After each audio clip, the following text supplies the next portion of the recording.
Fala pessoal, vamos continuar nosso estudo acerca da lei anticorrupção. Nós finalizamos a primeira parte aí tratando do capítulo 1. Vamos partir para o próximo capítulo. Vamos espelhar aí a tela e iniciar o estudo do capítulo 2.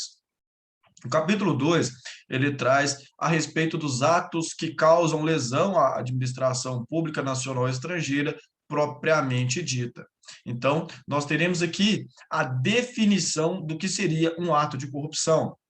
Ato de corrupção são aqueles atos praticados pelas pessoas jurídicas mencionadas no parágrafo do artigo 1º, que atentam contra o patrimônio nacional ou estrangeiro, contra os princípios da administração pública ou contra os compromissos internacionais assumidos pelo Brasil. Então, nós temos quatro alvos dos atos de corrupção. Ato de corrupção é aquele praticado pelas pessoas jurídicas mencionadas nesta lei, que atentam contra o patrimônio nacional público e o patrimônio estrangeiro público, contra os princípios da administração pública e também contra os compromissos internacionais assumidos pelo Brasil. Quando enquadrar em um destes três, me desculpe, eu falei quatro, são três, em uma dessas três finalidades, quando se enquadrar em uma dessas três condições, será aí o ato considerado de corrupção.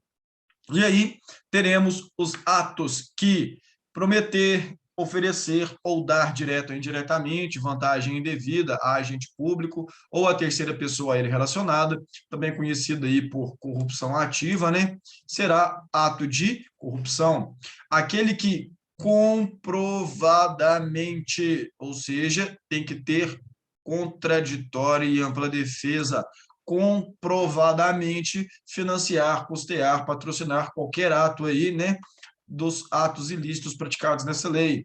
Aquele que comprovadamente utilizar de uma pessoa, uma terceira pessoa, uma pessoa jurídica, para ludibriar os fins da fiscalização do Estado, né? Ou seja, fazer uso de laranjas, e aqueles que fraudarem atos de licitação e contratos públicos. Estes praticarão os atos de corrupção. Não tem necessidade de focar em todos os itens aqui, porque são 4 atos de corrupção que a gente tem que saber: corrupção ativa, financiamento de corrupção, laranja, comprovadamente, e fraudar licitações e contratos. O parágrafo 1º, ele vem trazendo a seguinte assertiva. Ele vem trazendo o que se considera a administração pública estrangeira. O que se considera a administração pública estrangeira? Cuidado, não podemos confundir com o conceito de agente público estrangeiro, tido aí no parágrafo 3º desse artigo. A administração pública estrangeira são os órgãos e entidades estatais ou representações diplomáticas de país estrangeiro, de qualquer nível ou esfera de governo, bem como as pessoas jurídicas controladas direto ou indiretamente pelo poder público estrangeiro. Resumindo, a administração pública estrangeira é o que? Órgão e entidade estatal estrangeira. E os diplomatas. Órgãos e entidades estrangeiras de natureza pública e os diplomatas. Bem como, né, as pessoas jurídicas controladas por eles, direto ou indiretamente.